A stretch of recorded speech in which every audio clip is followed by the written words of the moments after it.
कौन बदन से आगे देखे औरत को, सबकी आंखें गिरवी हैं।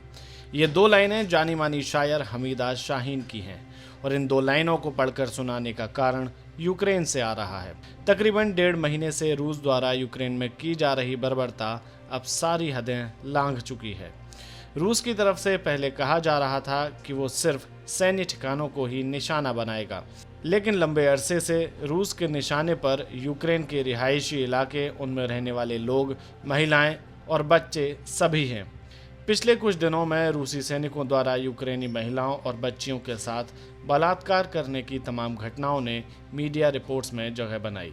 हाल ही में यूक्रेन के बुचा में आम लोगों के हाथ बांधकर उन्हें गोली मारने का मामला सामने आया, जिसके लिए खुद यूएन के जनरल सेक्रेटरी एंटोनियो गुटेरेस ने रूस की आलोचना की। वहीं दूसरी तरफ सेक्सुअल वायलेंस के खिलाफ काम करने वाली यूएन की wing UN against sexual violence ने भी यूक्रेन में मौजूद और यूक्रेन से दूसरे देशों में गई महिलाओं के लिए अपनी चिंता जाहिर की है। लेकिन दिल दहला देने वाली घटनाएं आ रही हैं यूक्रेन की राजधानी कीव से लगभग 125 किलोमीटर दूर एक गांव इवानकीव से। वहां की मेयर मरीना बेशचस्तना के मुताबिक रूसी सैनिकों ने इवानकीव को कब्जे में लेने के बाद वहां रहने वाली 15 और 16 साल की 2 नाबालिग बहनों के साथ रेप किया। इसी गांव की कुछ और लड़कियों के साथ रूसी सैनिकों द्वारा नारकीय बर्बरता की गई। इन सब से बचने के लिए वहां की लड़कियां अब अपने बाल कटवा रही हैं ताकि वे बदसूरत दिखें, जिससे रूसी सैनिकों की नज़र उन पर पड़ने की संभावना कम हो और वे हैवानियत से बच सकें। खुद को हैवानियत से बचाने के लिए लड़कियां और भी कई तरीकों का सहारा ले रही हैं। वहीं यूक्रेन की सांसद लीजिया वासिलेंक ने भी कई सारे ट्वीट्स कर बताया कि कैसे रूसी सैनिक यूक्रेनी महिलाओं के साथ दरिंदगी कर रहे हैं।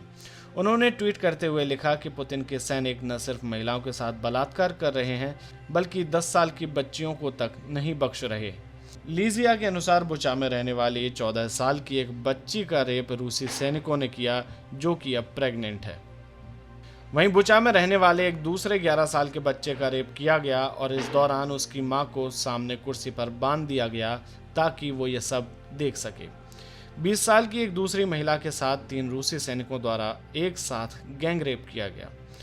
लीजिया ने दावा किया है कि रूसी सैनिक सिर्फ छोटे बच्चों, बच्चियों या जवान महिलाओं का रेप या गैंग रेप नहीं कर रहे, बल्कि उनके शरीर पर नाजी का निशान बनाकर उन्हें फांसी पर भी लटका रहे हैं।